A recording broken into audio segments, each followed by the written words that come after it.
Muchas gracias, señor presidente.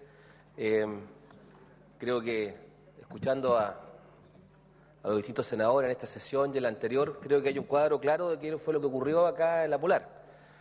En materia de explicaciones, el mínimo común denominador es que hubo un abuso y un fraude a partir de personas que trabajaban como ejecutivos de esa empresa. Pero creo que hay consecuencias más grandes y temas que no se han respondido del todo. Ciertamente acá surgen numerosas interrogantes respecto a cuáles son las normas que tenemos relativas a la protección de los consumidores, cuáles son las responsabilidades y los cambios que habría que hacer a partir de supervisar las casas comerciales que entregan crédito, distinguiendo, tratando de tener una legislación y entidades que supervigilen a los bancos y a las casas comerciales que están en el mismo negocio del crédito, pero que están reguladas de manera distinta. Creo también de que esto abre cuestionamientos severos respecto al rol de los auditores externos.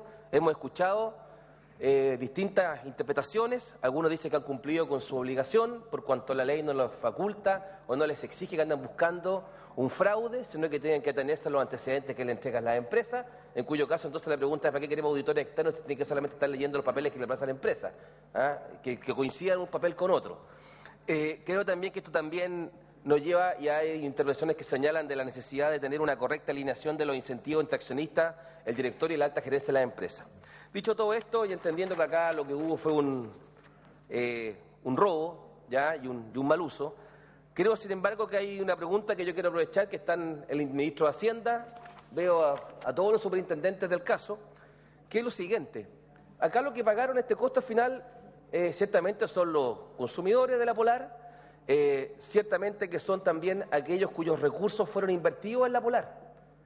Y acá una pregunta que salió en la primera discusión que tuvimos y que quedó en el aire y que lamentablemente los medios de comunicación no han logrado capturar en toda su intensidad.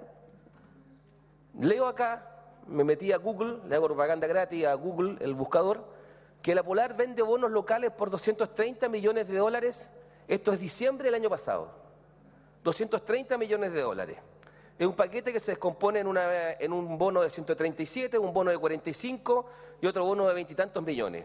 Entre paréntesis, la tasa de interés a 20 años es de 4,49%, tasa de interés que yo ya la quisiera para el crédito hipotecario.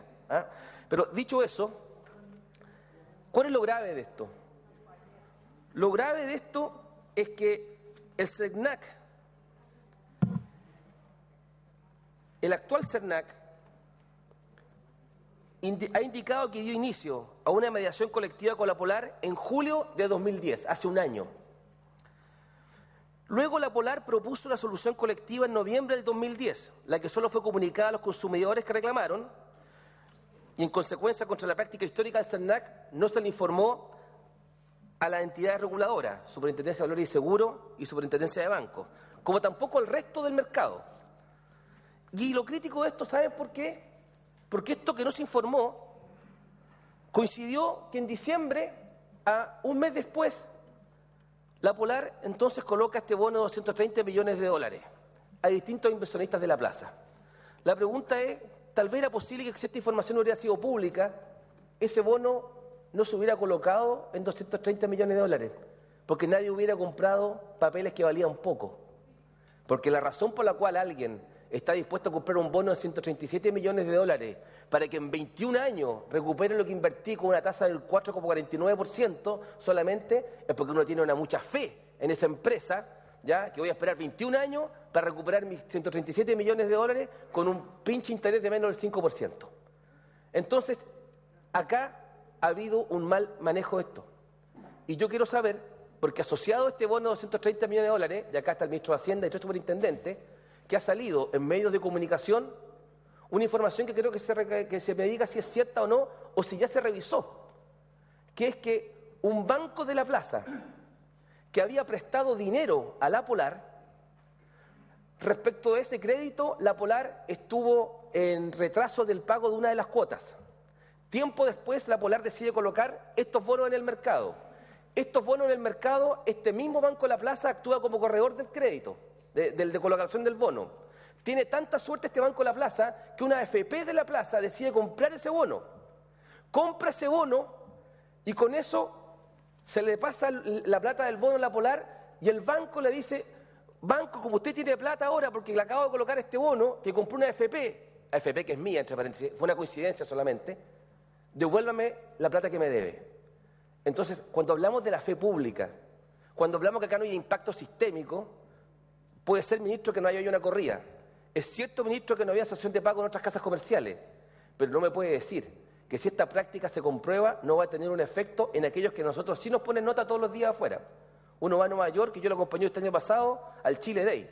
Y en el Chile Day, cuando sepan y que se compruebe que hay un banco en la plaza que tal vez habría utilizado a una AFP de la cual es dueña, que completa a los trabajadores chilenos, compró unos bonos que tal vez no se van a pagar nunca, porque tal vez la Polar no va a tener capacidad en 20 años más de devolver esa plata, creo que eso sí nos va a generar un daño como imagen país.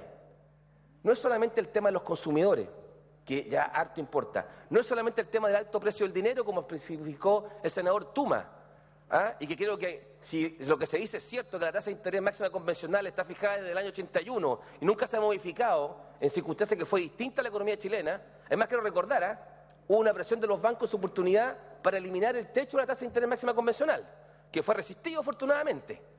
Entonces, lo que yo quiero es que se diga si es cierto o no, y si hay información o si se está estudiando de que habría ocurrido esta coincidencia. Yo estoy asumiendo mala fe, pero quiero saber si existió la coincidencia de que un banco endeudado con la Polar actuó como corredor de la colocación de bonos, que los que compraron los bonos, en parte ese bono fue la misma, una AFP que pertenece a ese banco, porque están relacionados, y que después, con el producido ese bono, la Polar le devuelve el crédito que le había prestado el banco a la Polar. Solamente quiero saber si esa coincidencia existió. Después veremos si hay o no hay mala fe, o si hubo información que no correspondía. Pero a esta altura, cuando esto ya ha estado en la prensa hace mucho tiempo, creo que es necesario abocarnos a este tema.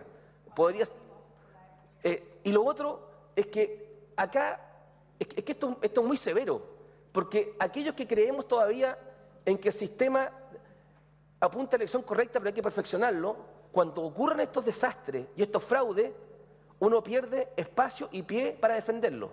Entonces, es bueno saber y sincerar cuánta plata se perdió de los trabajadores chilenos, en ese bono de diciembre o en otro. Porque cuántas AFP al final terminaron invirtiendo en negocios como este.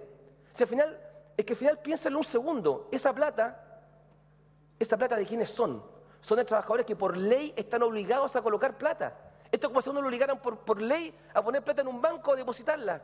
Y que después el banco la mueve, hace un negocio y bueno, si me va bien, bien, si me va mal, mal, pero yo tengo un negocio aparte que es mi administración. Entonces, creo que por eso que esto es muy severo. Y creo que acá no basta solamente decir que vamos a mejorar, vamos a tener mejores prácticas. Ciertamente encontré casi ofensivo y falta de pudor que un ministro de Economía diga que vamos a tener más autorregulación.